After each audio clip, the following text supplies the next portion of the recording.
My name is Iina Soiri, and I will be your guide through these 2 hours this morning. I'm working at the Nordic Africa Institute, and my institute is very happy that we got this opportunity to set this platform for discussion on the Ethiopian current affairs. Special thanks to Maria and Sofia for inviting us here this morning. I'm very happy that so many of you could make it, and I'm sure we will have a very lively discussion. The event is organized in such a manner that we will first hear from 2 researchers who are very much aware and knowledgeable about the Ethiopian situation. They are both Ethiopians themselves. And then we will have a panel here, and we have comments from journalist side, Sida, and then the parliamentarians will join us for comments. We will open the discussion when the panel will take over. So when and if you have questions concerning the researchers' presentations, please hold your comments, and we will open the discussion then jointly during the panel. So now, I think we have all seen the recent developments in Ethiopia. Ethiopia is one of the most successful countries when it comes to development agenda in the Africa in the recent years. The economic growth has been impressive. The government has set policies in order to address the still prevailing challenges in poverty, and so there are several also news circulating at the moment that we are aware that some of the policies which the government has set and implemented in order to address the challenges have not been implemented so well in practice. And some few months ago, Ethiopia declared state of emergency due to already a 1.5-year protest, which were mainly directed towards the so-called Addis Ababa, the capital master plan, and the efforts for the government to enlarge the area in order to develop the capital area. And this has sparked protest, which then turned into violent clashes. And this is more or less the current situation. After the state of emergency, the government has engaged in discussions and made some changes in the cabinet composition. And we are going to hear more from the general point of view, the Ethiopians' the politics, the economic efforts, and I will invite, and then we will go into the issues of land rights, which will be presented by our other researcher, and then we will, as I said already, discuss the situation jointly. We at the Nordic Africa Institute are very happy that we can serve the Swedish Parliament and the interested public in Sweden by setting up this discussion, because we believe that issues, both positive and negative, when it comes to African development, has to be discussed openly, hopefully with many different stakeholders, both people inside the country and also those people who are engaged with Ethiopia in different roles, like Sida is also here today, and many of you who are interested in promoting Ethiopian development and solution of the current conflict. So we are here to set up this platform and provide information, and we are very happy that we can play that role in Sweden today. I will call upon Atakilte Beyene, who is a doctor of agricultural economics, is a senior researcher at the Nordic Africa Institute, one of our current staff. And he will now first set the agenda for us. He will tell us a little bit on what is the Ethiopian development policy all about, and will give us some ideas how these policies have not been successful, as they have turned into some protest among the population. So Atakilte, you are most welcome. We'll give you 20 minutes, and as I said, if you have comments and questions, just park them, and we'll come back to them as the discussion continues. Thank you very much. You're welcome. Well, thank you, Iina. Thank you very much, and thank you for the Swedish Parliament for having this, for organizing this platform for us to be able to discuss and share our perspectives on the current situation and more. I think the topic is quite broad enough, I think, to really address all of it. But I will try to give you some general, perspective about more also related to the recent past of the country. And I think looking at just over the last 20, 30 years, I think the economic, social, and political situation of the country has been quite shaky, especially before 2004. Like the economy has been very volatile, but also violent kind of recession. I mean, going down in the economic sector. That was more the characteristic of the pre-2000 year, I think.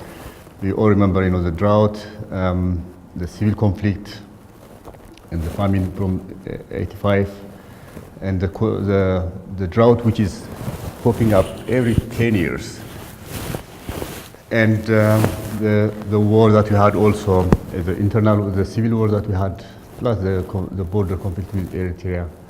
So these were like the major process that would define more or less the economic development of the country. And as you see, growth was quite negative in the 80s.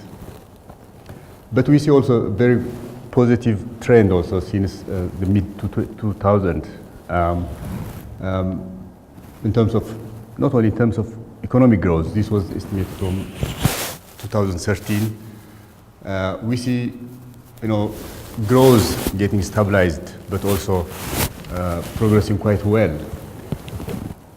The other thing that we need to mention here is also that the policies in terms of coherence, in terms of succession, we see also some quite good stability since the mid-2000s, 2006.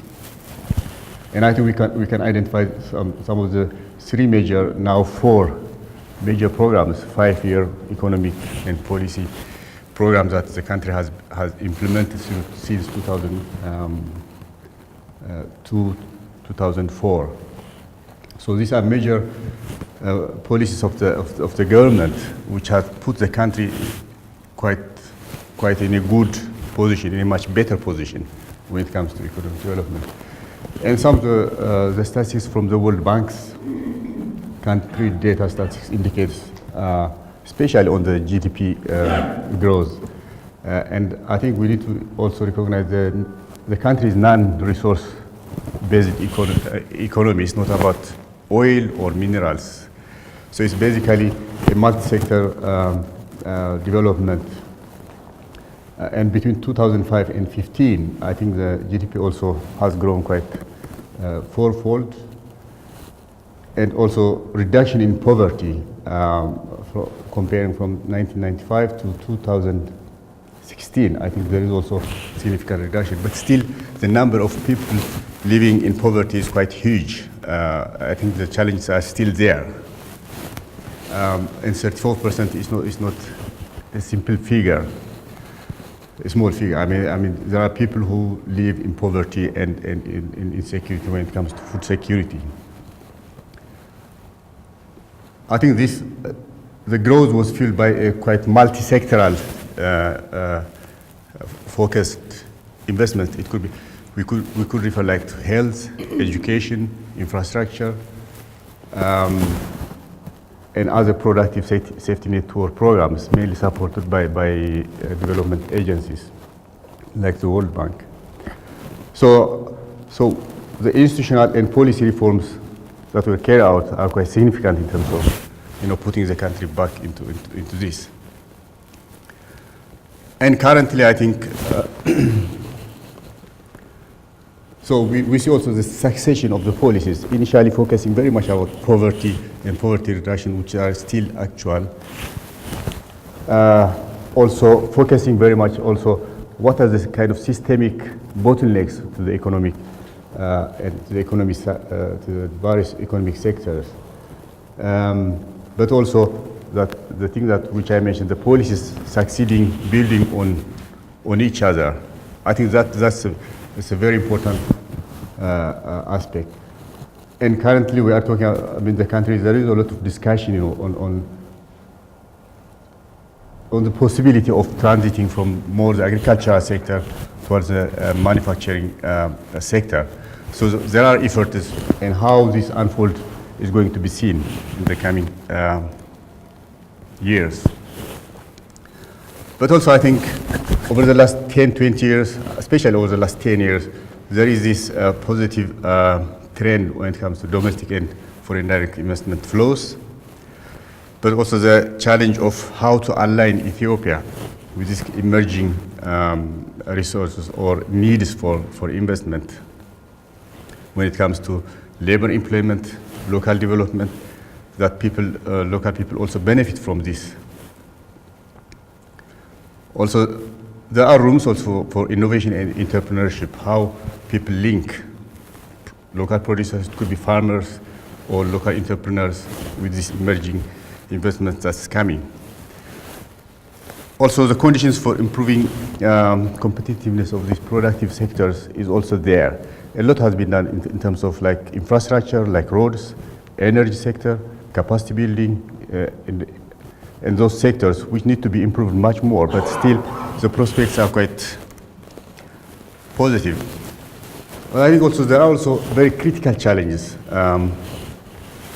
As I mentioned, the economy is still, by all standards, it is quite, it needs to develop much more. The poverty level are still there, and in terms of competition, both even regionally, is not yet there. So the dividends to create much more opportunities, productive employment opportunities, are still harder to come up. So the youth is one of the main issue in terms of what opportunity do they have. The people like graduating from schools or from the universities, or people in rural area not being able to be accommodated in the agricultural sector. I think these are quite critical challenges for the country. But also the emerging, flow of investment, the need for land and other resources, and the expansion of infrastructure, like it could be roads, railroads, or these industrial parks, or the major dams for hydropower and other facilities, are going to put pressure on existing land use systems. And this is going to be increasing, and it will not decrease. So there has to be some way of how to reconcile those two important issues: the emerging need for these kind of resources versus how to accommodate or integrate existing land use systems. Hence, I think there are both opportunities and challenges in this regard. But at the end of the day, the main question is whether those processes will be inclusive and equitable, will create more inclusive and equitable growth, and also transform into economic and social changes for the majority of the people. I think that's the kind of bottom line on how we judge and evaluate those policies that try to accommodate those different needs. So I'll just give you a little bit specific to the land issue. I think we need to put the issue of land within this broader process that are unfolding.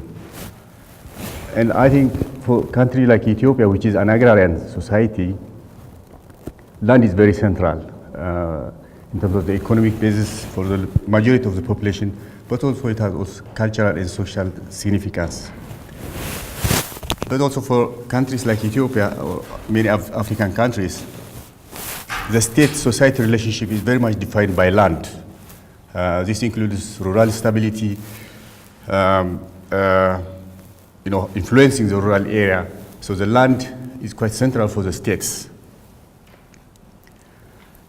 And specifically when it comes to Ethiopia, land in general equitably distributed, especially since the 1975 land reform. Land has been, accessibility to land has been guaranteed. More or less, I mean, the distribution of land, especially among the smallholder farmers, is we can say there are some differences, but generally it's equitably distributed. What's lacking is in terms of how to improve security of land to farmers in rural areas, but also in the pastoral areas. And the gradual liberalization of rights. I mean, land users have land right use, but in terms of what kind of framework do we need to liberalize so that their right could be transferred or accommodated on a long-term land transfer and even at local areas. Those need to be improved. And I think there is room, even with the current constitutional framework, to address those issues. The other point is there is contradiction in the land governance in the current system. On the one hand, you have the legal framework which prohibits, land sale or land market. But on the other hand, the reality on the ground is there are informal land markets. So, just because of this situation, there are a tendency for land rent-seeking tendency in land. Land is being traded both in the informal sector, but also in the land lease system. There are some limitations on this actually, that some land is being traded and the land cost in major urban areas is quite high, which creates this kind of not becoming so productive when land is transacted at that kind of economic scale. The other point is when land is being expropriated for public reasons, it could be dams or roads or for investors, the framework for how to transfer land from current owners to others need to be reconsidered. Plus, the compensation mechanism has a lot of limitations and defects. Basically, what's important, as I mentioned, in an agrarian society, land is quite basic for the livelihood and social and cultural issues. So when land is appropriated, the term itself, compensation, refers to what's been developed on the land. It refers to the property, not really to the land. So I think that doesn't really address the reality. So when alternatives are given to local people, it should be much more than that. It has to secure their livelihood in the long term. So there has to be alternative means of life, and not only on the property that has been developed on the land. But also I think there has to be a framework on how to accommodate the consent of land users. There has to be a mechanism on how to negotiate when it comes to dispossessing or dislocating existing land users. So I think these are very critical elements that should be addressed. And I think even with the current constitutional framework, this could be addressed not only at the federal level, but also at the regional states, because it gives them quite a number of broader mandate to accommodate those things, especially to administer land and other natural resources. So there has to be a kind of clear step forward, both at the federal but also at the regional states, on how to address those issues. And recently, I think there are there has to be some supportive political processes, especially when it comes to openness and accountability. Since the conflict that we saw recently with regard to land, there are some positive trends which need to be strengthened. And this includes recognizing the public challenges, recognize those limitations publicly.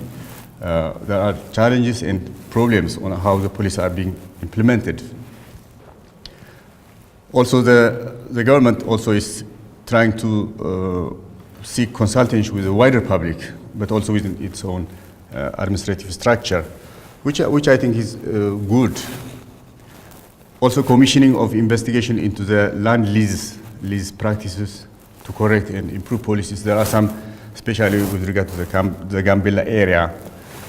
There is the Prime Minister's office has commissioned an investigation how things has been developing, including some investors not doing much on the land, and what kind of corrective measures should be taken, because the kind of land transfer that has been done just over the last 10 years, it has been quite too fast and too much.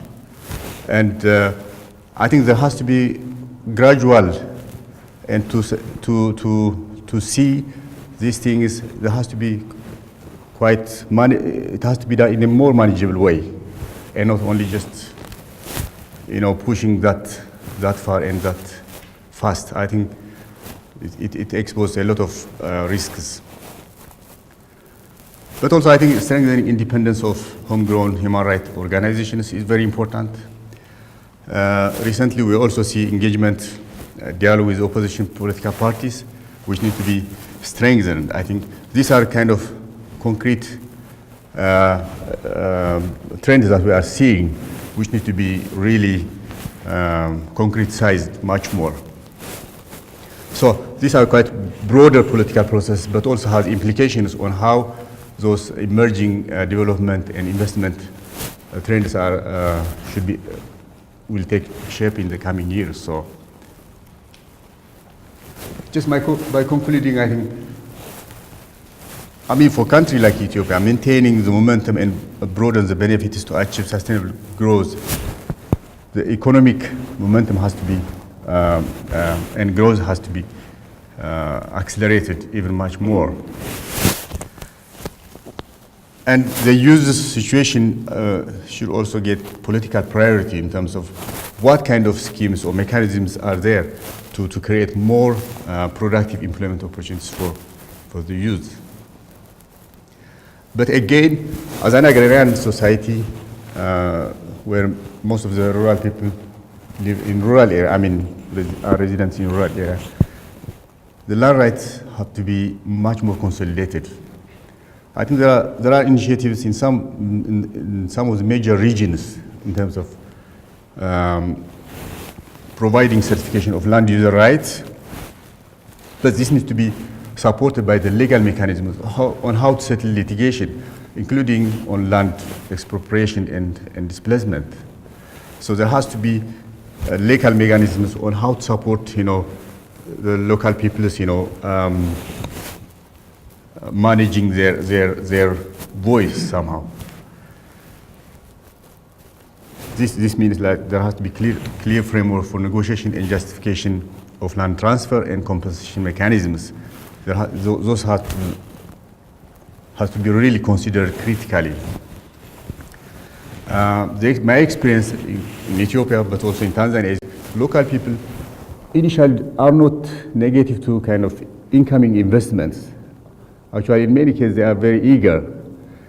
But after the experience, after some years, those investments do not deliver what they promise, and things go in a very different way, especially on large-scale kind of agricultural investments. So it's these kind of things that erodes, the confidence and engagement of local people when it comes to those types of investments. So there has to be a way on how to secure the position and interest of the local people in those in land transfer systems. But again, when it comes to policy, also alignment of investment models so that rural development is addressed is also critical. I mean, the private sector are initially interested, basically interested to gain, returns on their investment. But at the same time, for the states, they have to be able to negotiate that those investments also deliver on local development. This could be in different ways, like building skills and capacities of smallholder farmers, promoting relevant small-scale affordable agro-processing technologies, promote specialty and niche markets that also involve small farmers. The other thing is, when it comes like Ethiopia, I think most of the investments are concentrated in certain areas. It could be like Addis Ababa and surrounding of Addis Ababa and other major towns. So there has to be even more decentralization approach to locate those investments in different areas. Again, also more supportive political process and governance systems need to be strengthened. I think the political framework is what defines also the other activities. So in terms of openness, responsiveness to those kind of critical feedbacks need to be addressed in a much more framework, I think, political framework. Well, thank you very much. I think these are my points.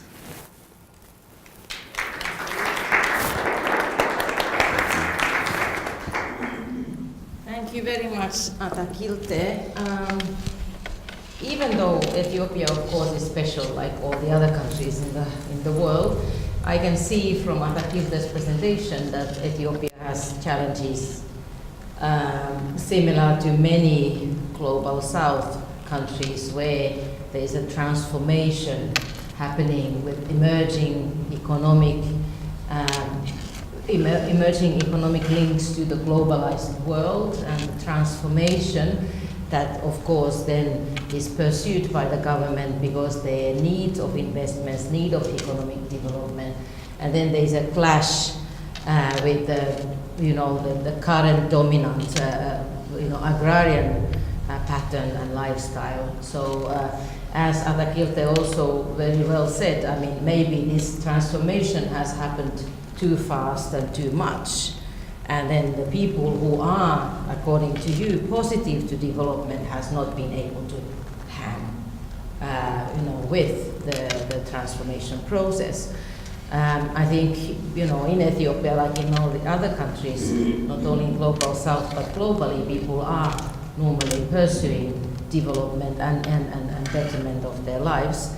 But then the challenges come how to make it happen in such a way that we are able to maintain our own interest, our own traditional ways of lives, and then that the development is equal.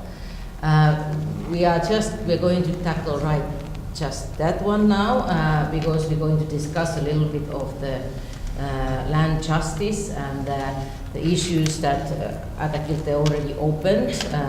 Land is a very important capital and also way of life in Ethiopia, and this recent development has now somehow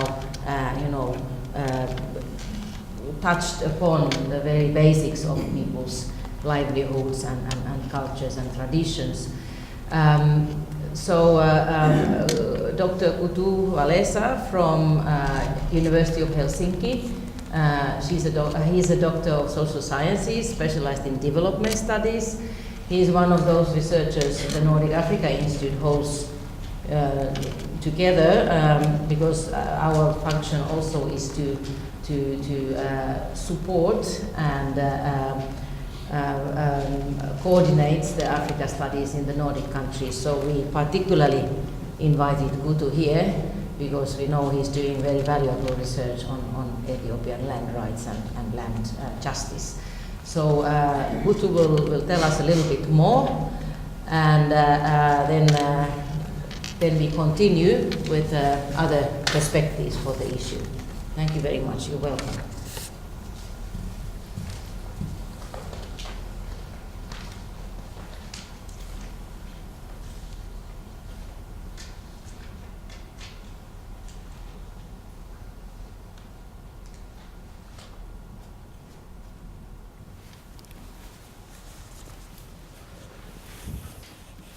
Good morning, everybody.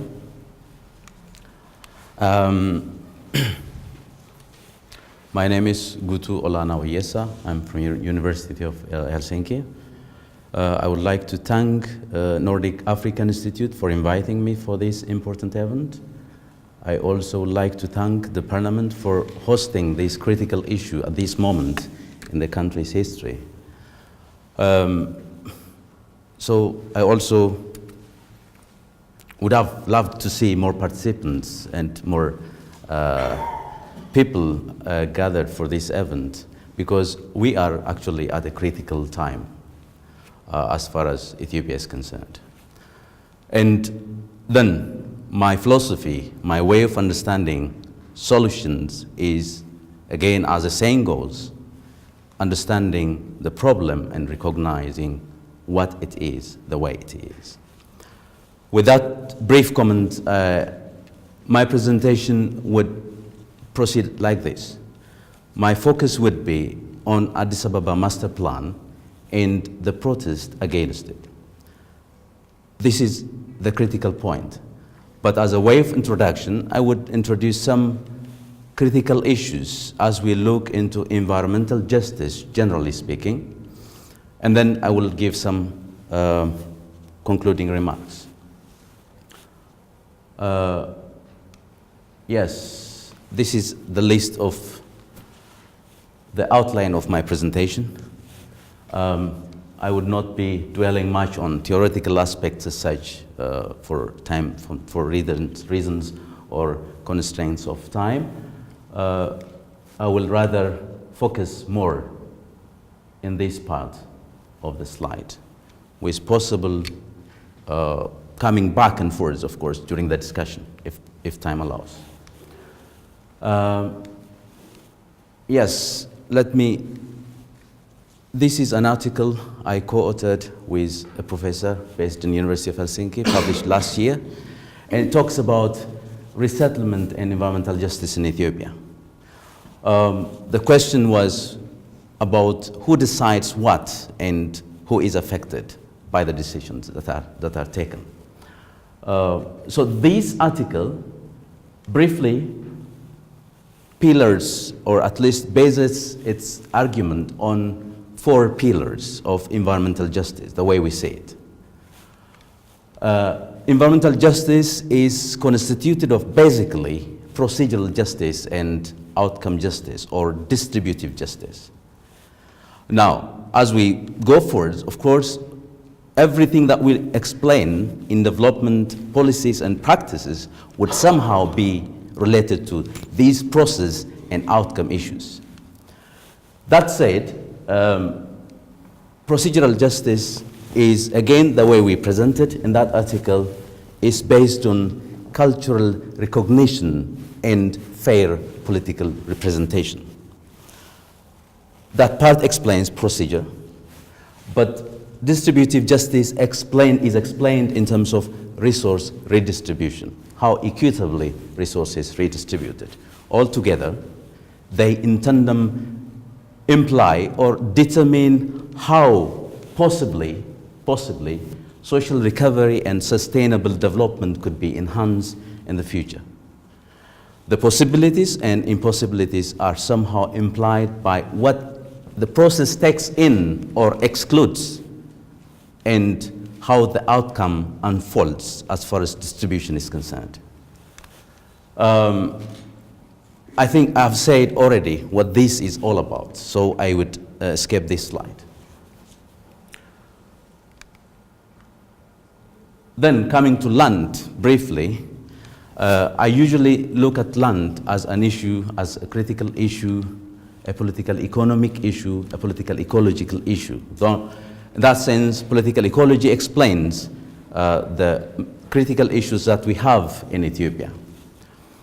Land has been, as Atakilte also referred to, is always central to state-people relations, and it has always been a key contestation, a key area of contestation in political economy of the country over many years.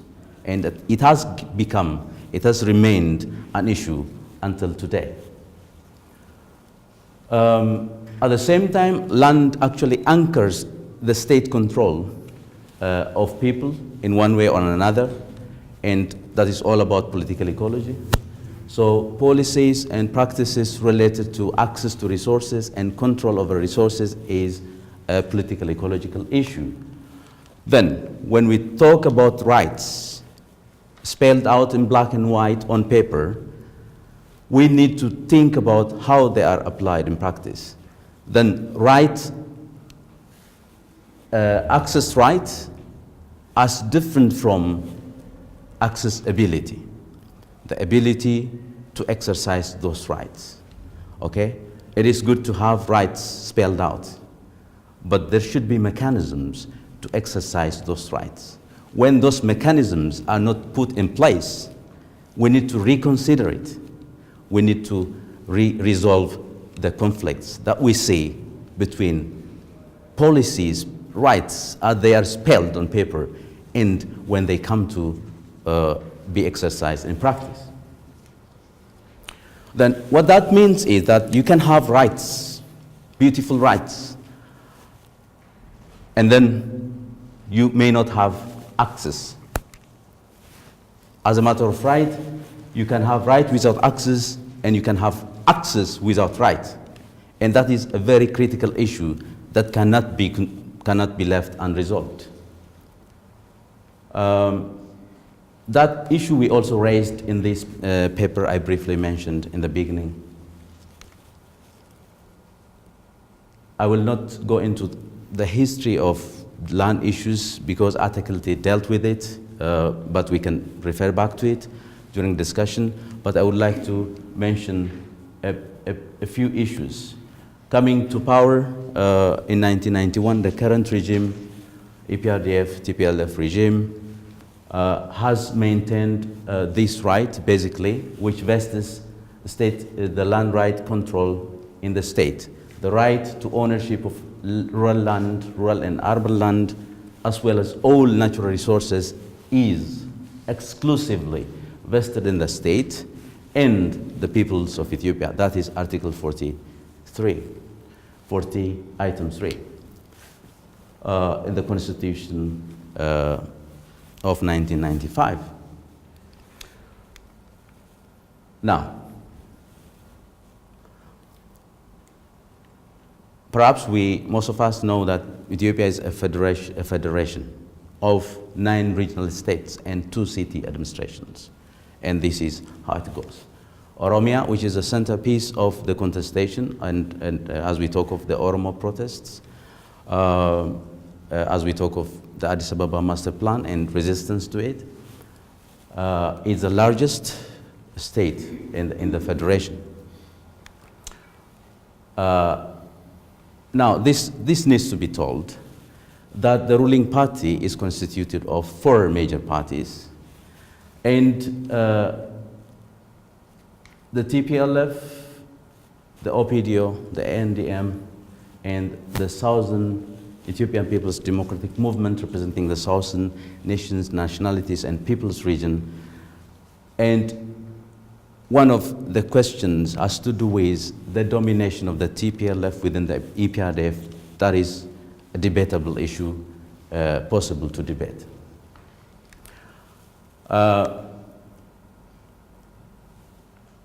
Only now I come to the main point. This Addis Ababa master plan, the full name is, as you see, Addis Ababa and Oromia Special Zone Integrated Master Plan. And it expands, or intended to expand, as a plan goes, the city, the capital city, Addis Ababa, or Finfinne, as the Oromos call it, into Oromia regional state, and it was, at least according to the plan, to include 17 districts and 36 towns. And some map I could found from the internet tells that the current Addis Ababa is this wide, and when fully implemented, the Addis Ababa master plan would be expanded to this level, and that is actually huge, as you can see. And one issue again has to do with the implication for Oromia as a regional state, which administratively is separate from the city administration. And the issue has to do with separating the state of Oromia the Oromia regional state into Western Oromia and Southeastern Oromia. That is an issue. That was also part of the explanation. The protest, as the protesters were showing. Now I'm quoting other people as I proceed. René Leffert argued that the master plan was designed and developed under utmost secrecy and with considerable lack of transparency. And in fact, one of the issues that could be taken as evidence is the conflict, or at least the protest, that was also evident within the OPDO, part of the coalition, the ruling coalition, at least at mid-level management, when on a meeting that was held about the issue of Addis Ababa Master Plan, there, one of the mayors, that meeting was televised in Ethiopia.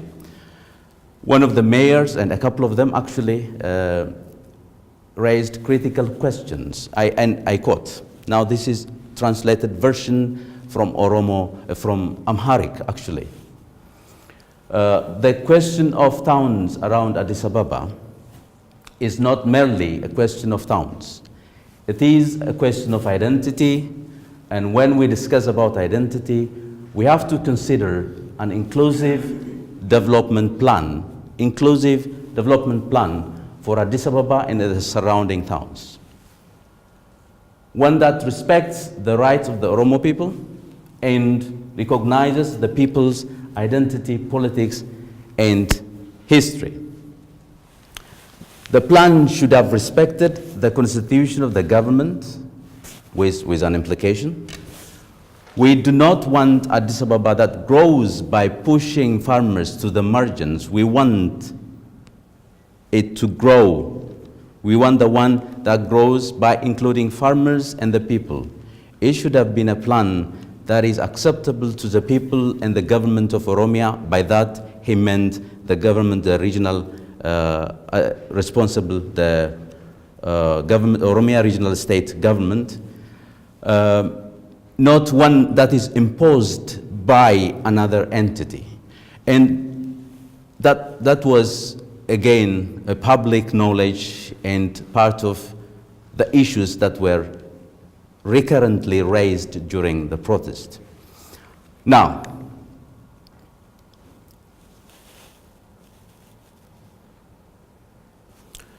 what is at stake?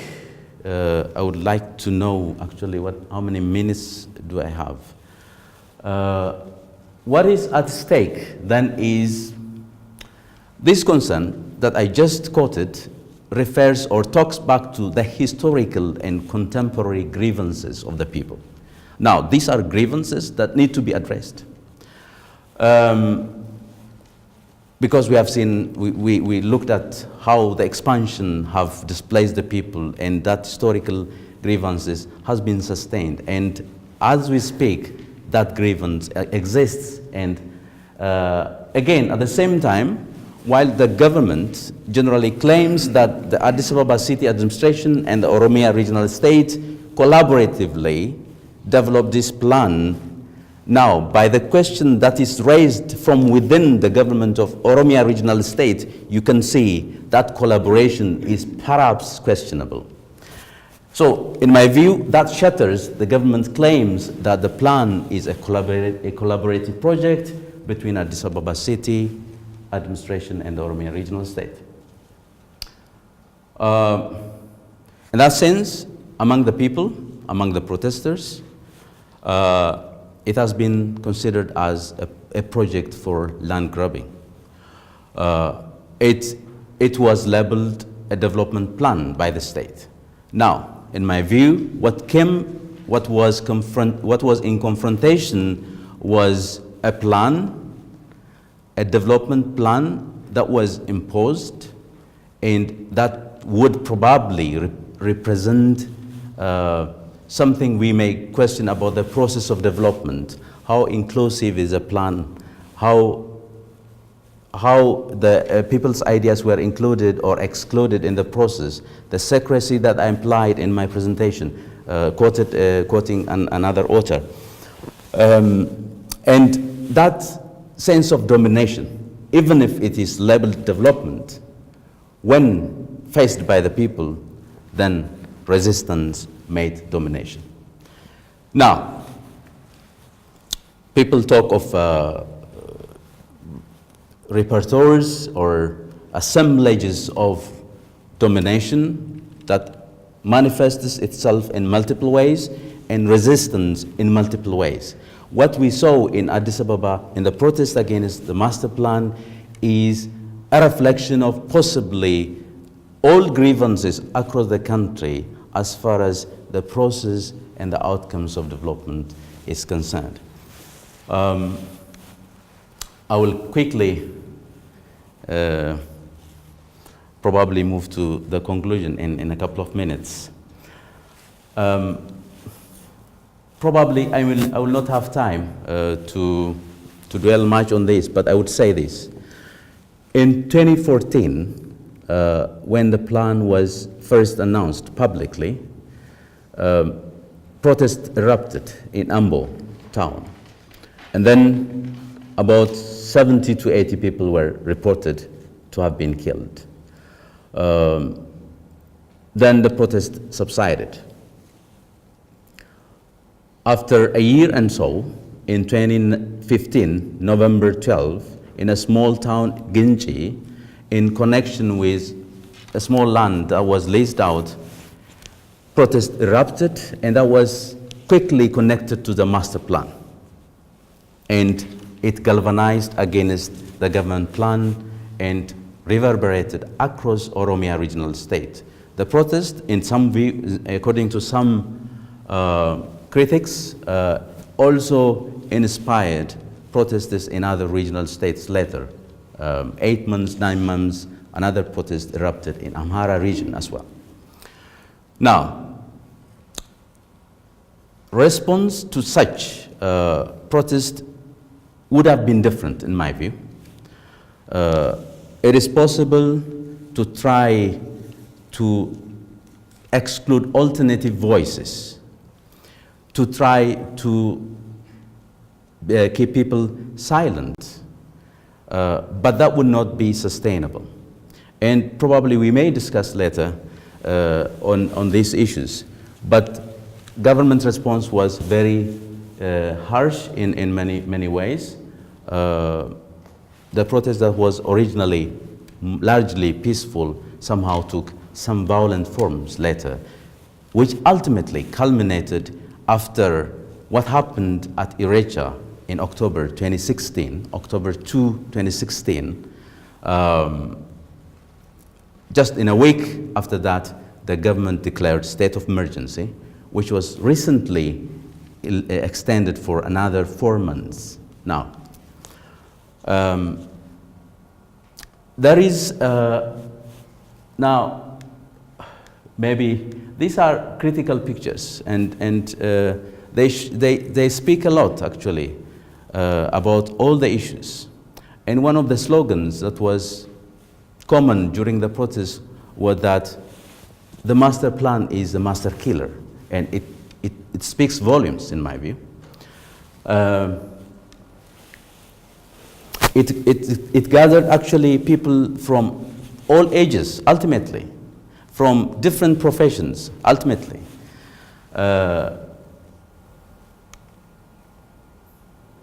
And that symbol became a symbol that later showed up also at Rio Olympics through Faisal Elisa. And that is only when the international community got even more interested. And that momentum has still continued in London Marathon a couple of weeks ago, and so on.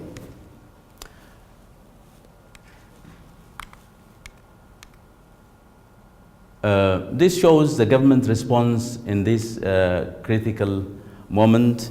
And what is interesting, in a way, is that government officials occasionally said, yes, people had legitimate concerns. But they also argued that other elements, other anti-development, anti-peace elements have infiltrated. Now, the question is, how is it possible to really inspire this mass from all over the region and in other regions as well, with some anti-peace elements and so on? So, if these questions are raised after internal problems have been solved, that would be more relevant in my view. I will probably come to, and this is the event that took place at Rio Olympics. Now,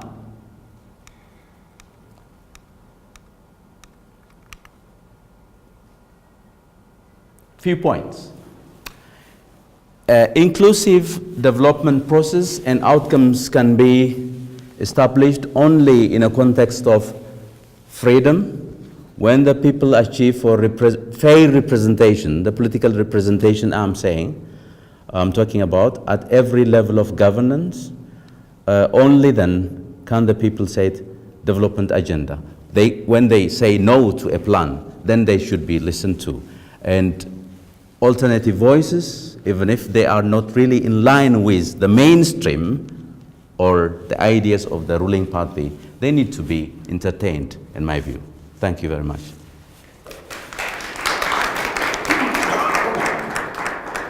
My name is Cecilia Bäcklander. I was living in Addis in the 80s during Mengistu times, and I then did a work about the Gutu project. I don't know, some of you might know about that. It was in Oromia, a rural development program where Sweden was heavily involved, and that actually inspired the land reform of '75, because the Gutu project, when they worked with the rural development, they found out that there was a lot of inequality that made progress difficult.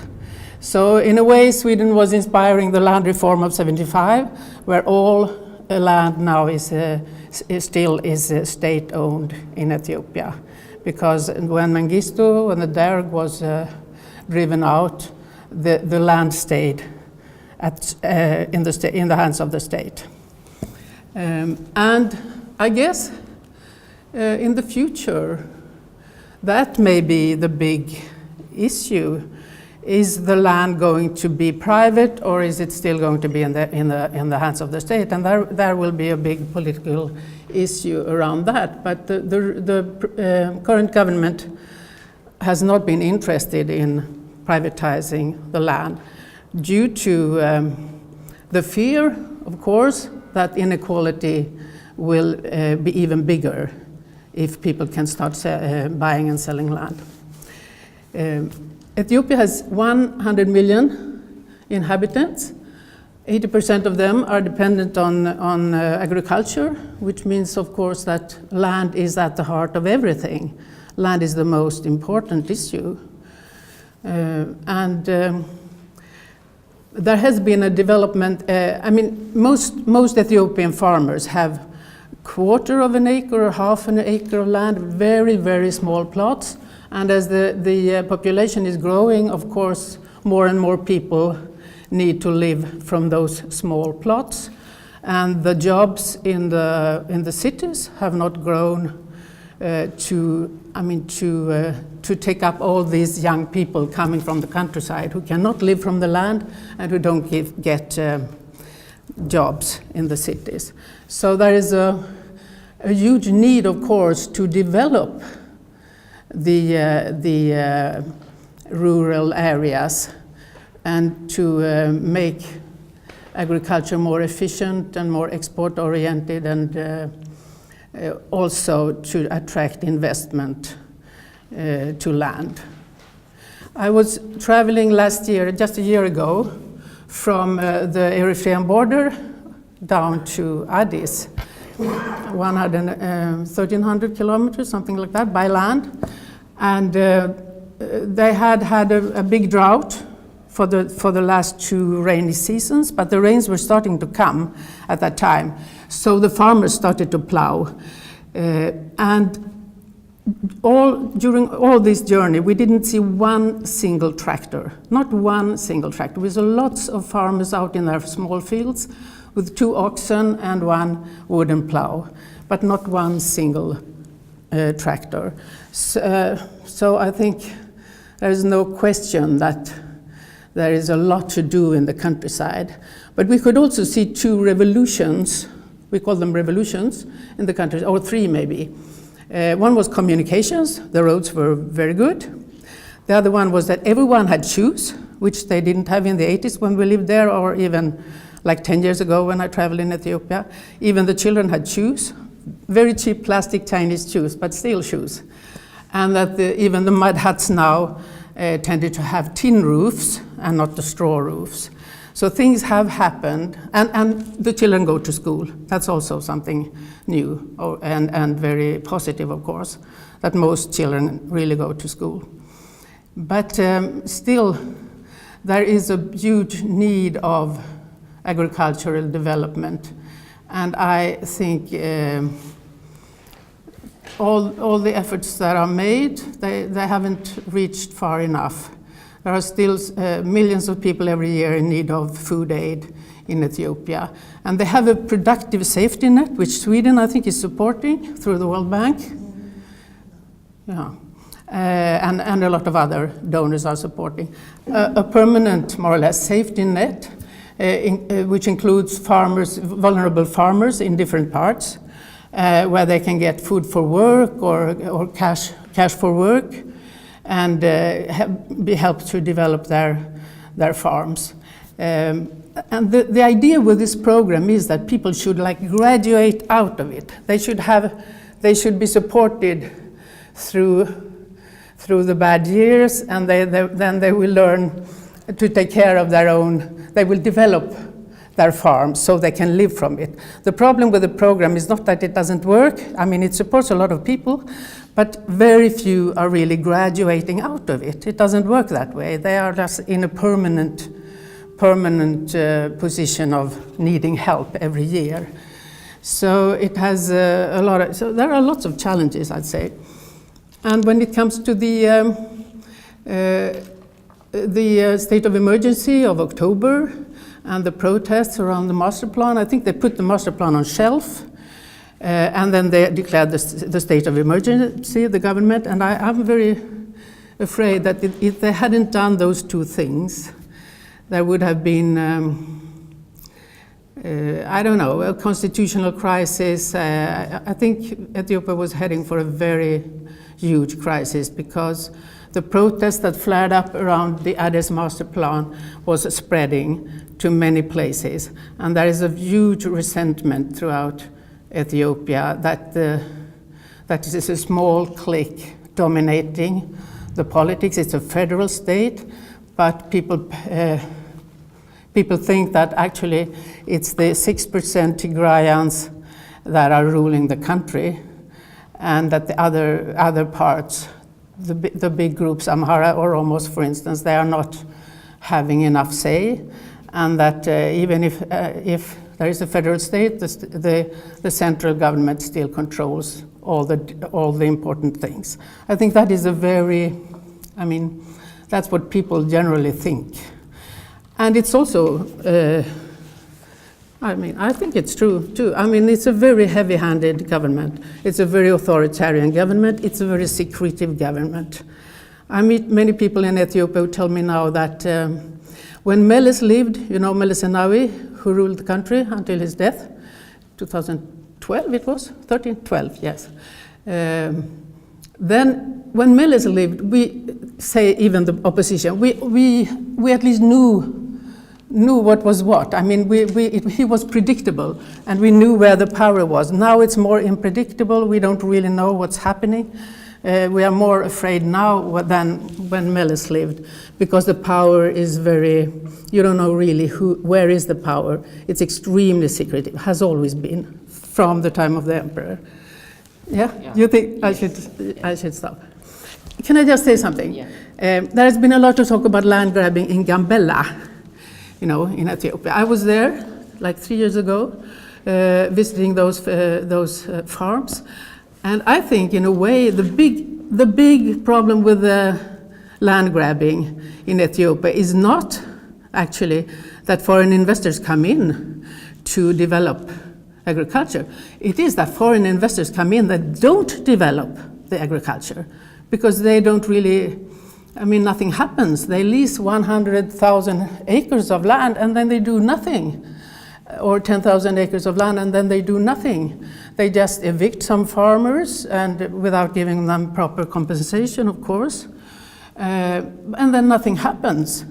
In a country where you import a lot of rice, for instance, a lot of food, you could stand there in Gambella and you see all these farms lying idle, and then you see the World Food Program trucks going to the city and transporting food into South Sudan, where they don't have any agriculture either. So, and they ship it from the river in Gambella to South Sudan. And so, I mean, the problem is not that they try to invest on the land. The problem is that they do it in the wrong way, that the government don't control the investments and don't demand enough of the investors. Not that they let them in, as far as I can see. I mean, 100 million people, you really need to develop land in Ethiopia. So responsible investments are needed. Yeah, yes. And controlled by the government, not letting them just loose, yes, and giving them such good conditions that they don't even bother to develop, yes, because it doesn't cost them anything. We can discuss this with all the others included. Maybe you just stay here. Of course. Unfortunately, the representative from the Swedish Ministry of Foreign Affairs has had to cancel her participation, but we're having Erik Korsgren here, who is the Deputy Director at the Africa Department at Sida. So, Erik, please tell us a little bit on how we know that Sweden, as I said, is a long-term partner of Ethiopia. There are many programs running. Sweden also has a policy of being rather strong on human rights issues, and I think in Ethiopia, you know, we have those two interesting things, sort of successful development efforts, but on the other hand, not only now, but also long-term, but quite challenging human rights record. So, please. You're right. Should I have a mic, or? No, it's yeah, okay. It's fine. It's okay. So, thank you very much, Iina. I think you introduced it well, what we shall discuss today. My name is, as Iina said, Erik Korsgren. I'm the deputy head of the, we put it here, of the Africa Department at Sida. First of all, I would like to thank the two presenters for very informative, thoughtful, and a bit somewhat or to the point presentations, which I think will bring this discussion further. Thank you very much. Extremely useful. I thought I should start with a brief presentation of what Sida is doing, and then I comment somewhat on the presentations. I shall try to be brief. Sida is implementing a program in Ethiopia at present. It's for a period of 5 years between 2016 and 2020. And it is, as you probably know, Sida is commissioned by the Swedish government to carry out this program. The government has made its decision on the strategic level of development cooperation, and then Sida implements the technical aspects of it. Our goal is to contribute to a better environment, limited climate impact, enhanced resilience to climate change, as well as to improve opportunities for poor people to make use of their rights. And we should promote sustainable and democratic development of the society. For this, we have 1 billion Swedish krona over 5 years. Thereby, it is a medium-sized to small strategy compared to the other country strategies that we have in Africa. The reason behind the program and the rationale for our engagement is the widespread poverty in Ethiopia and the deficiencies regarding democracy and human rights, not least for women and girls. As already has been mentioned, Sweden has a long history of relations in general terms and development cooperation relations with Ethiopia. And thereby, we believe we enjoy strong confidence in Ethiopia as a partner, including in areas as democratization, promoting human rights, as well as working on climate change and environment.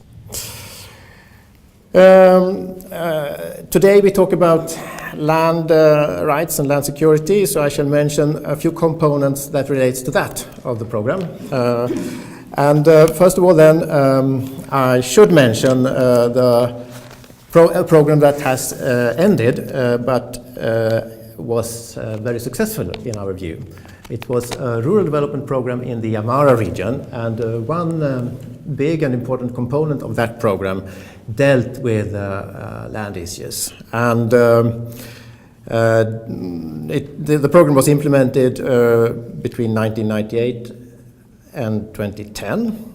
And as I mentioned, during that period we focused quite a lot on land security. We assisted the University of Bahadar to develop an institution for land management issues. And we assisted the regional government to implement the pilot program for demarcation of plots and registration of those plots. And during that program, almost 5 million plots were demarcated. 1 million land users got their certificates. And we saw already during that period some effects regarding food security, the right of women, and increased productivity in the areas where it was implemented. Built on that, Sweden has a key interest still in land management issues, and we are now the strategy that we are working on is very new. So we are looking around for what we can do in this area, and I will mention a few things that are ongoing. So, in the present portfolio, we have a cooperation with UNDP to strengthen institutional capacity of the forest sector, and forestry is important in the agribusiness, of course. We cooperate with an NGO, which is called Farm Africa, to implement a program to promote climate-smart agriculture. We cooperate with a civil society organization called Melka, which is working on preventing destructive use of forests in the Gambela region. Another NGO called Orda, rather close to the government, but still an NGO, we are working with that organization to strengthen resilience and food security through drought and flood management and livelihood development. And so those relates directly to land issues. We are also planning to enter into a program together with the UNDP to support a governance program, reforms for democratization, which would include support to important institutions that are important for democratization, such as the parliament, the regional administrations, the ombudsman institution, media, and civil society. As mentioned, we are building up a portfolio, so this can and should be complemented with more issues. I hope actually that even today, the input we will get today could give us some ideas for the development of our program. A few comments on the two presentations. First, Dr. Beyene, I think you made a very good presentation of the present state in Ethiopia. We concur with that. The growth of the economy, the successful poverty reduction, on one hand, very positive, but the challenges remaining, the enormous challenge with unemployment, youth unemployment, and thereby the challenge or opportunity to develop the business sector, to develop entrepreneurship, which is part of our program also.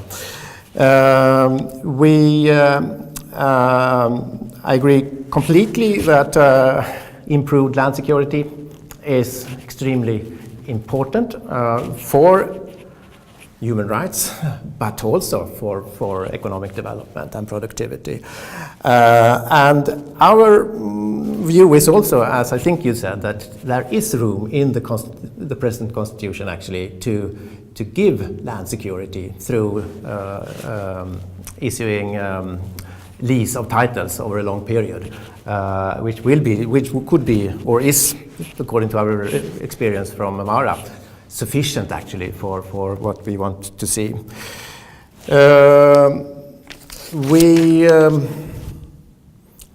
One area, what relates to Dr. Walessa's presentation also, I think that we actually do not see a positive trend regarding openness and accountability.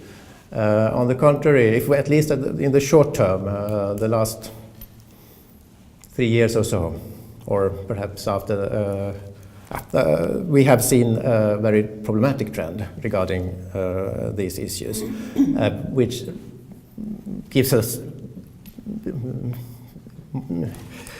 increased reason to work more on the democratization, pluralism, and openness of the society. One thing that hasn't been mentioned very much is land security in urban areas. It is, as we see it, extremely important also, with now more than 20 million people living in urban areas, and the insecurity of titles also in urban areas is a big concern. And regarding big scale investments, I think our view is that those are important to complement a broad-based rural development based on developing the productivity of small-scale farmers, because experience tells us that the fastest way to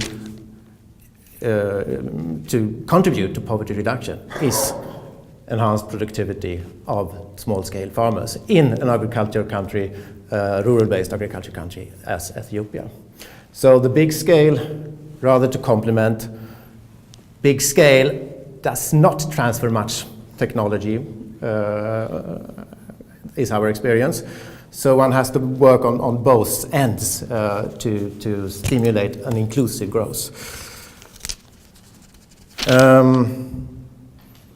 Regarding Dr. Walessa, I cannot agree more than that you illustrated so very well the need for a regulated, fair, transparent process regarding land distribution and land regulation, which must be inclusive and participatory, and part of our programs aims directly at addressing those issues to contribute to participation, not least. Thank you. Thank you very much, Erik. We discussing. Now I'm inviting our lady parliamentarians here, Maria and Sofia, please. Maybe a few comments from you, and then I would also like Gutu and Atakilte to come in front so that we can start the discussion. Let me see. Maria, how do you? I'd rather be on the end. I can see all of you, but you don't need to see me, hear my voice. What is your impression now after this excellent, according to me, excellent presentations and good comments? How do you see, as a Swedish decision maker, now see your situation or your way of contributing for Ethiopia situation? Yes. Thank you. I would like to first agree with you. I think it was very good presentations, and I think this seminar, as mentioned also earlier, is really important, and the ability to discuss these questions. As a politician, I'm of course very worried about the situation for people in Ethiopia right now, and we have some difficulties actually in Sweden, and that underlines the importance of this seminar, and that is the difficulty with information. It's really tricky to have good information about what's happening inside Ethiopia right now. We have a huge need for free media and independent journalists, and that's why I'm very happy that we also have a journalist here today that's aware of the situation and have good knowledge about the country. We also have to have information from civil society organizations and to have a good knowledge about the situation to make the right political decisions. We will keep a close eye on Ethiopia and the development, and in every way we can try to, of course, support the democratic and the sustainable development for human rights and democracy and free media.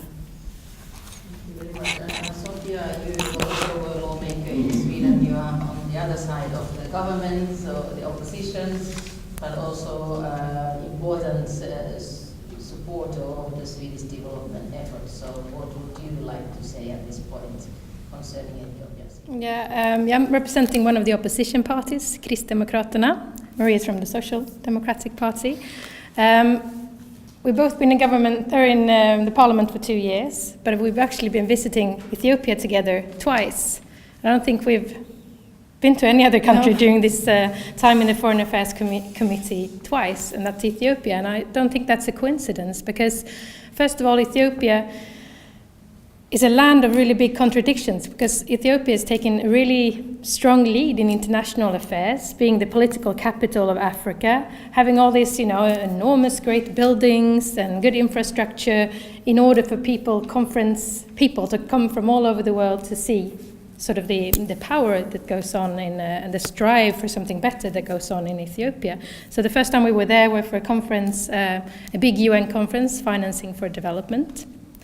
The second time we were there, we went as a delegation with the Foreign Affairs Committee, together with colleagues from the Finance Committee. And we had some different perspectives, and I think we also made some different conclusions, because the Finance Committee, of course, were there to study the enormous development that's been taking place in Ethiopia. Whereas we were there to see, also to be impressed, of course, by the economic development, but also to see that not everyone is benefiting from the development. And so we met with the Prime Minister, we met with opposition parties, human rights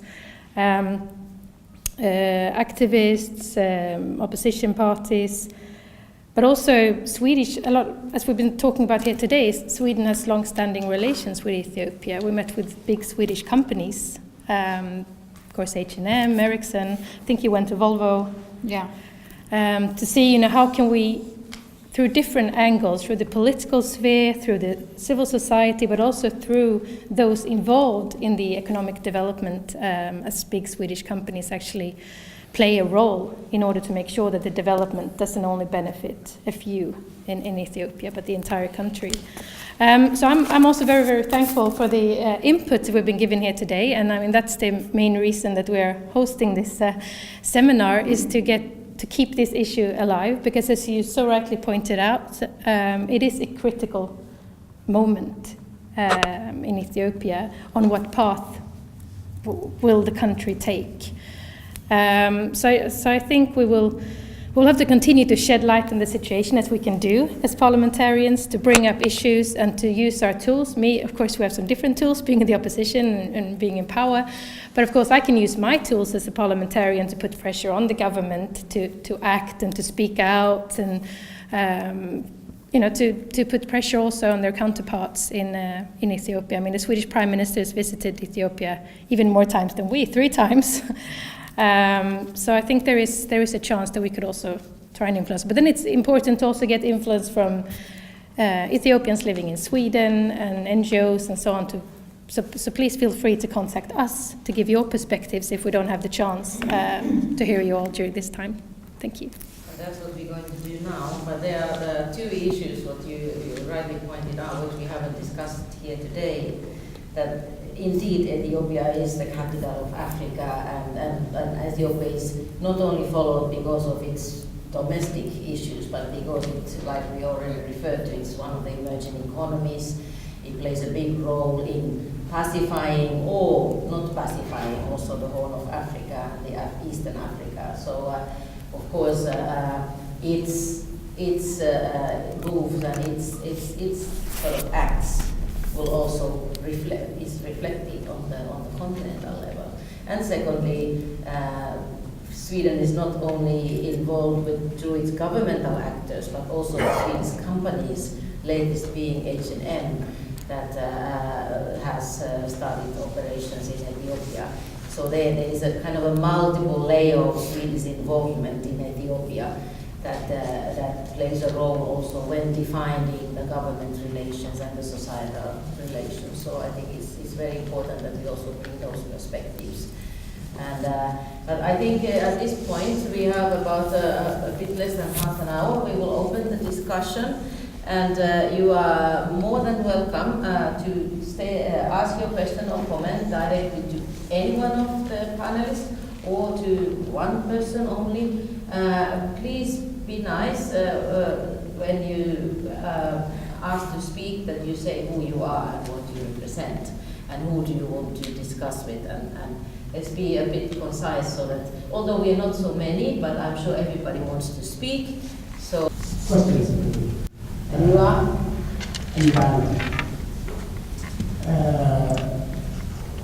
Mr. Erik, you saw that you are trying to work towards the improvement of democracy and human rights in Ethiopia. That is excellent. What are you doing specifically so as you should be brought about? And to Mr. Atakilte, I have a comment and then a question. You said that there has been development between 2000 and 2015.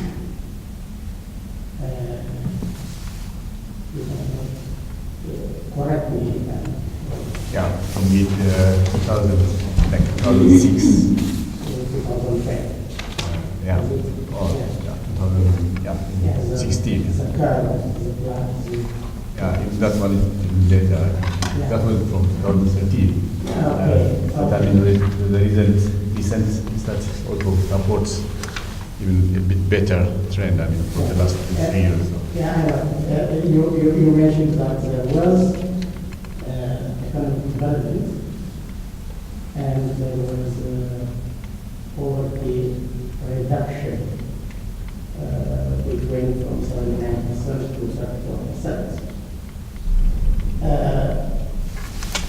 But what the reality shows is that there is no stability in the country, as we saw over the last 2 years. A continuous demonstration all over the country. And I suppose that this is accumulation of dissatisfaction. Over the period you mentioned, there was progress. And there was, we didn't see, I didn't see personally, poverty reduction because there was continuous hunger in the country over the past several years. And the cause for the protest of youngsters, the youth in the past 2 years, even as acknowledged by the government, it was the absence of employment. So this seems to contradict your assumption that there was a continuous development which was 2 digits. So can you comment on that? Thank you. We'll take a few questions and then, yeah. Thank you very much. Yes, gentleman at the back. Thank you. My name is Iina Soiri. I work for the Bäcklander.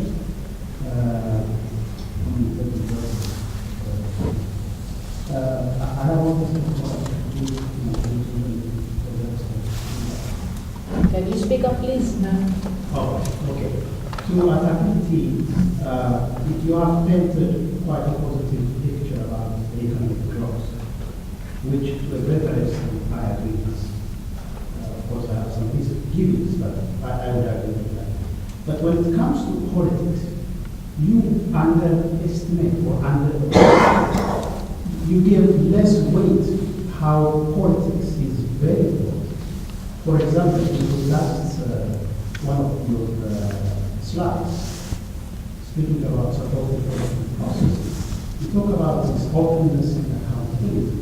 And some of the examples you mentioned, a feeling of nausea came over me when you say that a consultation is going on in Ethiopia. When you say that the human rights organizations are strengthening in Ethiopia, commission of inquiry, that's really very disturbing. And this is not the first time that the government is showing its wants to start. I would like to ask you, honestly speaking, why do you feel or do you believe that the Tahaddiso this time around is more honest and fundamental than before? We have a lot of this reform. Tahaddiso is, I don't know what is the exact word in English, but it's sort of reform, the internal reform. So we have a lot of so-called Tahaddisos previously. What makes you believe this time around is honest and real? I think it's by seeing this, I would like to say it like you.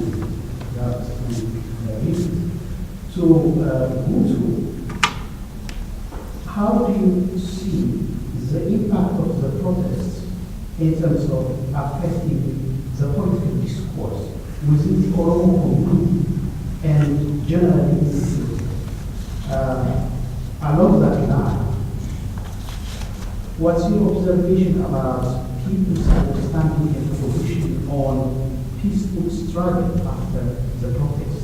Is there any shift you have seen? What sort of question? To Erik and Maria and Sofia, all of you stressed the importance of political reform that the Swedish government wish to see a progress in that. But what kind of incentive you are giving or signaling to the Ethiopia government to turn the train into this side? Because all interactions are about giving and taking something. So do you think the signal you are giving in different words are encouraging the government to introduce a serious and genuine political reform. Thank you. Thank you very much. So everybody got some homework to do now. Before we go there, we have one. Don't we have any ladies here to talk? I'm feeling that I'm violating the Swedish gender policy that I only let men speak, but I will let you speak. Thank you so much. Thank you for the organization of this seminar in the first place. It's my first time to be in such seminars in the Parliament, and I feel glad and I'll be coming again. I hope we will be the same time also. When I come to some comments and questions to just I'm referring to Atakilte. When I just you started the presentation, just it took us 27 years back and progress as a negative economic development, and then after that the progress as positive. That's okay. But the question today is about the current situation of Ethiopia, the land right, economic development, and human rights. What's going on? That was what I am very much interested to see. I don't want to see that dark era that, the pre-1990s and post-1990s, there are two different extreme global systems that we may not even be able to compare them. And from that perspective, I was just following your presentation, and I was about to mention or to question about the subjective and objective content of your research.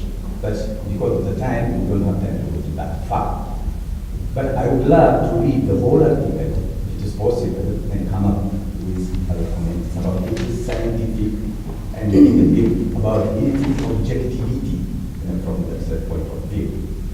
When I just come to the Ethiopian issue, we talked about the economic development in Ethiopia. I was just recalling the Amartya Sen, he wrote a book called Development as Freedom. Without freedom, we cannot talk about economic development, we cannot talk about human rights, we cannot talk about democracy and so on. And in the first place, people should be free from their mind, and people should be free to move even from one place to another place. But when we see the Ethiopian issue, even Ethiopians are not free to move from one region to another region. They are considered as the newcomers. They are considered as refugees. And there are thousands who were displaced.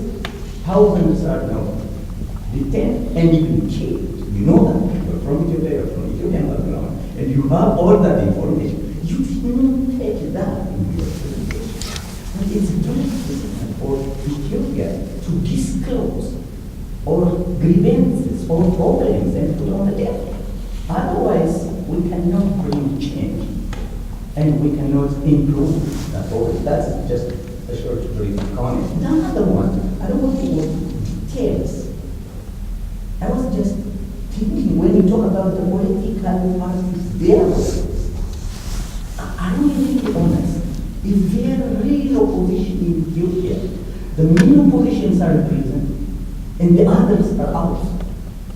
And the others are in the bush, fighting against the regime. There is no genuine opposition. I am from Ethiopia. I follow my country's issue every day. And I have that. When I hear that there is a political dialogue in Ethiopia, for others might seem true, but for an Ethiopian who is keen and watching everything there is not, it's not objective reality. So, are we really an intellectual, a researcher? Are we really honest? You know what's going on. You know who rules Ethiopia. Gutu mentioned the PLF. But I don't want the PLF. There is no PLF. It is TPLF.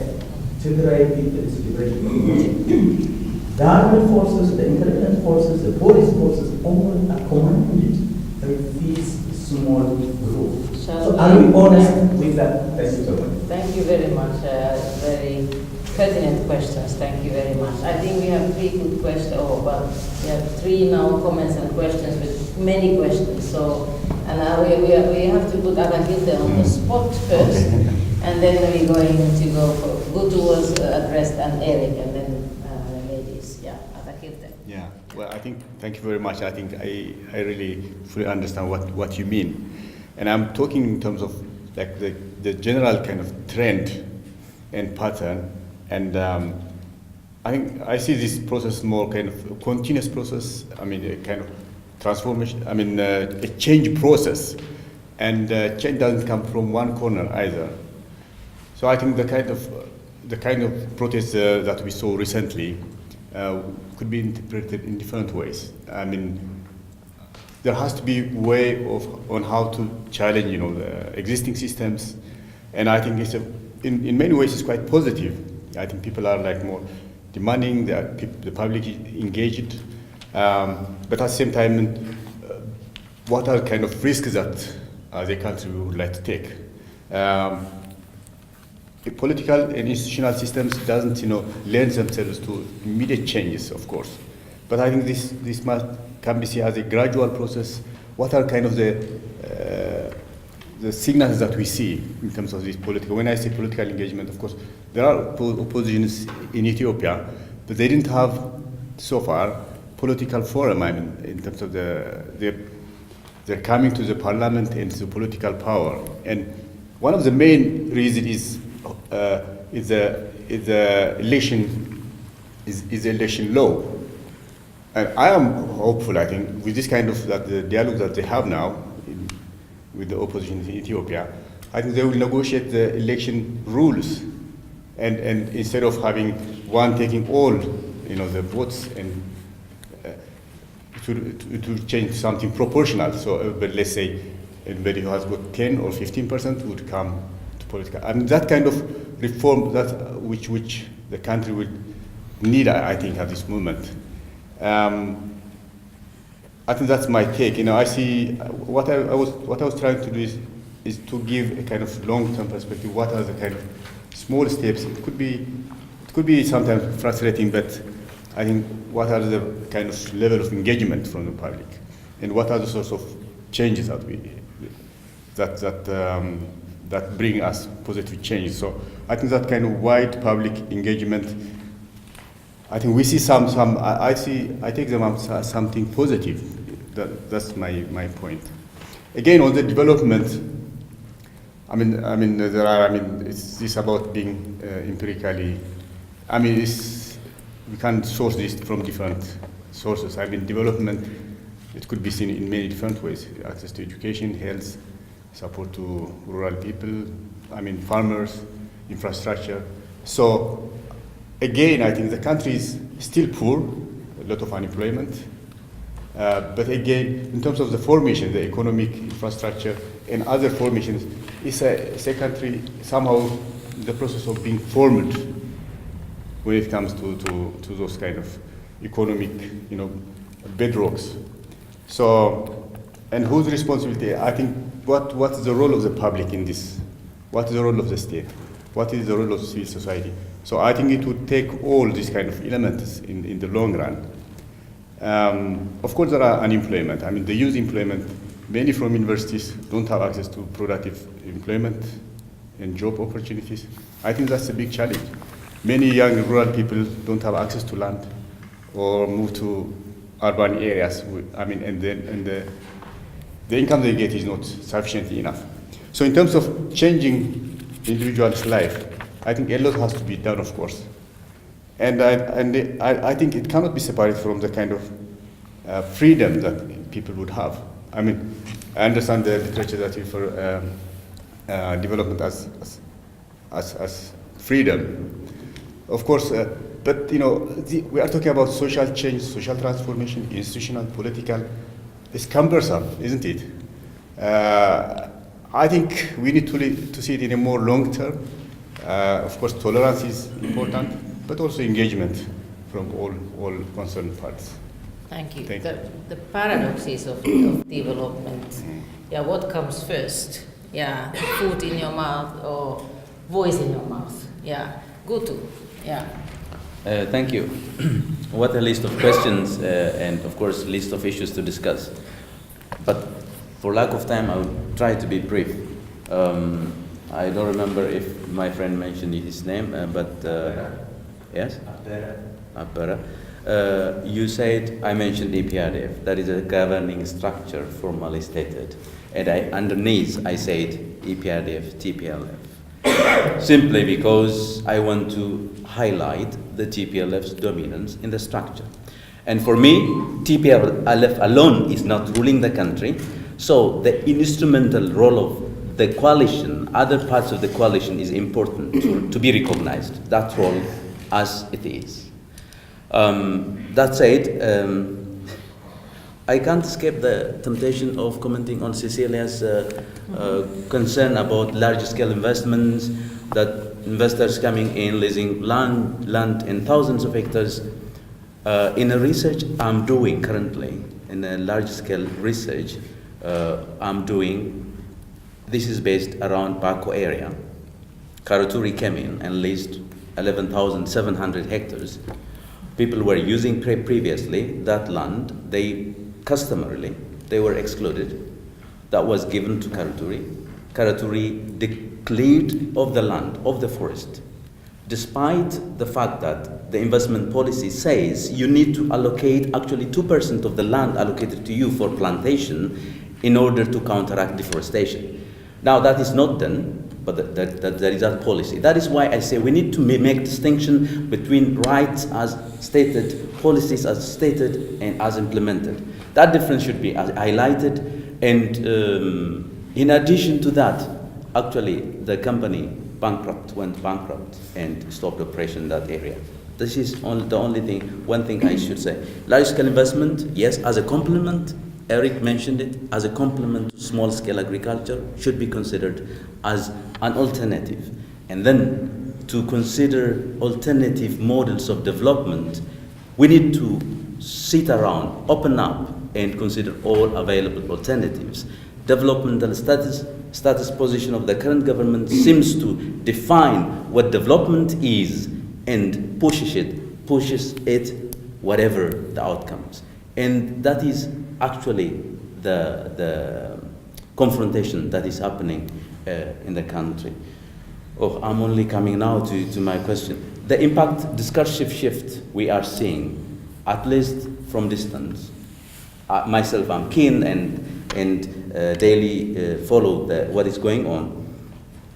Even within the ruling party, there are some rupture, a kind of discursive rupture. You see the OPDO leadership talking something, those holding power in the federal state talking something else, not recognizing what has been said within the OPDO, and so on and so on. And that was not the case previously. If you noticed, there is a kind of consistency all the way down previously. That consistency is not there anymore. Discursive shift, yes, again, in this relation, opening up for dialogue with opposition, as you said, I share pretty much with you. Opening up should be as wide as possible, not limited to few parties without really considerable constituency they represent, having important voices imprisoned, important voices excluded and moved outside the country, and trying to contemplate other alternatives of a struggle which actually should be considered seriously. And that, in a way, also reflects my view on your second question. And peaceful struggle or non-violent struggle will probably be considered still by some parties, but more and more inclination may take us to other alternatives, which may not be that good, and the outcomes of which is not predictable, actually. Thank you. So there was a question of Sweden, Erik and legislators, what are you doing to promote the positive solutions? I think I start with Erik because, and then briefly also Cecilia. But then we have to close. We have a few minutes left. So please, Erik, how do you ensure that this positive trend is being supported by Sweden, if there's a positive trend? If there's a positive trend. Yes. But I think one question which I received was regarding incentives. Yes. And to me, I believe that there are strong incentives for the government of Ethiopia to talk to us and perhaps to reform itself. I'm thinking about the investments that can come from Swedish firms and which we know that the government is keen on. I'm thinking about access to international dialogue about topical issues like climate change, etc., which there is also a keen interest, I believe, from the Ethiopian government. Other incentives could be a technical exchange with Swedish expertise on technical issues, like we talked about land security today, which we have seen successful examples of in the past. And then lastly, we have perhaps an incentive to the government that if we would be more aligned with each other, that the government could also get access to Swedish development cooperation funding. At present, we only channel our funding through civil society organizations and multilateral organizations. So there are incentives. Then comes your question: have that been successful? And there I cannot, I'm afraid, say that it has been very successful. At best, it's uncertain regarding the developments and how the government think, I would say. But still, I believe that it is important to stay engaged with the government through a dialogue and through a presence as a constructive partner. So that would be my response. Even as we see democratic deficiencies and breach of human rights, to stay engaged is probably better than to abandon the country. Regarding what we do more precisely, first of all, I should tell you that the implementation of the program is carried out by the Swedish Embassy. So the day-to-day decisions and the detailed information is there. But what we have worked with private sector and civil society organizations, trying to support capacity of civil society organizations then to deal with openness, demanding accountability, respect for human rights, including legal assistance, etc. We have a strong focus on the girls' and women's rights. Land security we have talked about. I think that is an important aspect of the democratic institutions to have a fair and transparent land administration. So I should perhaps stop there, but the focus has been agents of change, so to say, which we have identified in the civil society, private sector, but I mentioned also that we are considering entering into a support through UNDP to work on governance issues with 10 institutions important for democratizations, which include the parliament, the regional administrations, and the ombudsman institution, etc. Very good. You wanted to say something very briefly. Yeah. So. Very briefly, Yeah. okay. I talked only about land, but as I'm a journalist, I should maybe also mention something about the situation of the journalists. And I think that you said that there was an opening now the last year. I don't see that. Everybody I knew a few years ago that I met in Addis, they are now abroad. Mesfin was already abroad from the beginning when I started going there again. Because they had to leave the country. And also the opposition party people are leaving the country or are in jail, and those who are left, they go in and out, and they have all these court sessions, and it's postponed. And it's a complete insecurity around information. and a very little knowledge what's really happening. So that has not become better the last years, in my view. But all the people who are here are very interested in the human rights issues, and of course have been victims of violations, most of them, I guess. But I also think that Sweden should stay in Ethiopia. We have old ties. When I travel in Ethiopia, I meet so many people saying, "Where is Sweden? I went to a Swedish school. My father went to a Swedish school. Where is Sweden now?"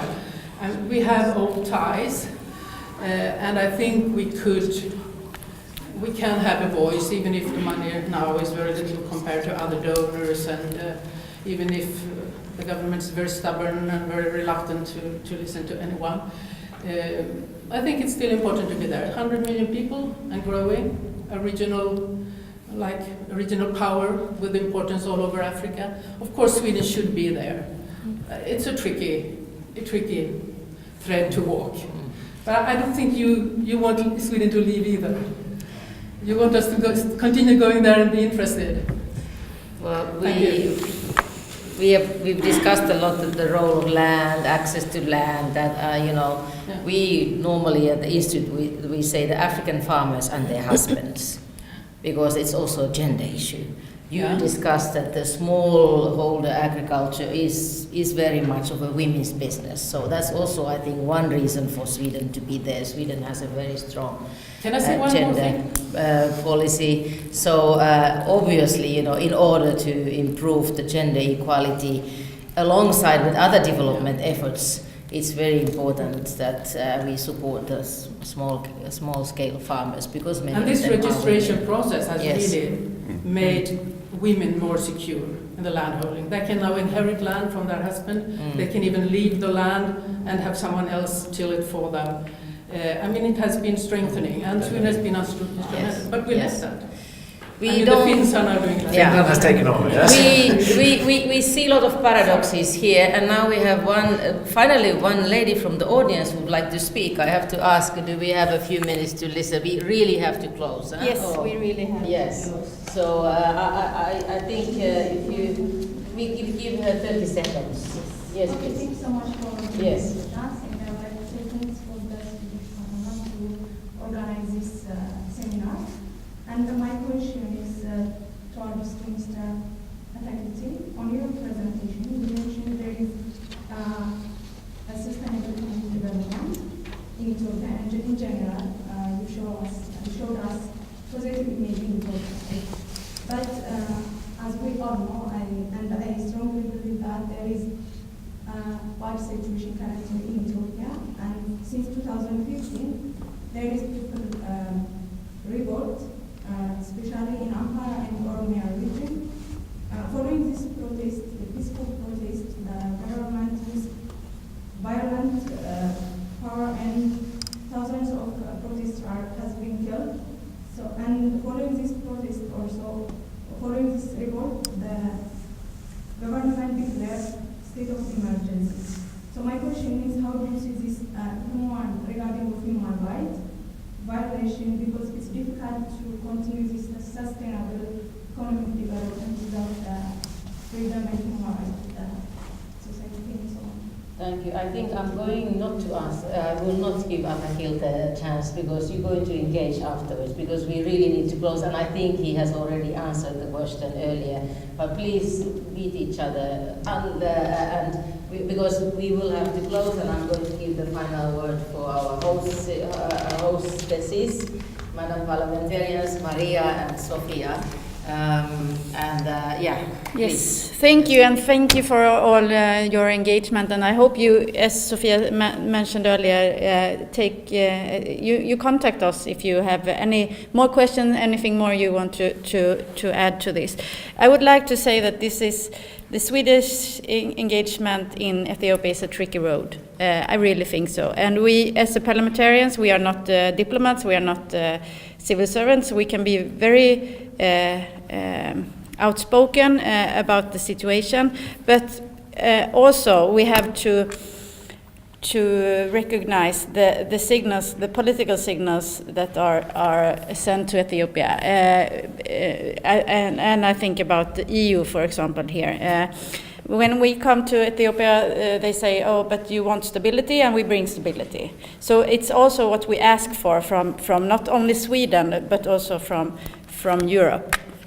So I think that the political outcome of the uprising is a regime shaken, and we are asking difficult questions for the regime, and I think we need to keep doing that. At the same time, we need to still engage, because otherwise we need that platform of dialogue. And thank you very much for your contribution today. Just really, really short. Thanks so much for coming. When we were in Ethiopia, a lot of the politicians said that democracy takes time. In Sweden, you didn't get democracy overnight, but I still think that there's only so long politicians can hide behind that democracy is a slow process. So I think it's been mentioning some really good things, but there are some measures that we can put pressure by not giving aid through the budget, to other actors and so on. So we will continue to raise this issue. We have a few colleagues here from the Parliament. The former Minister of Development is also here. But for those who missed this seminar, we will make sure that we will provide them with more information from this seminar. So thanks so much for being here, and all the best.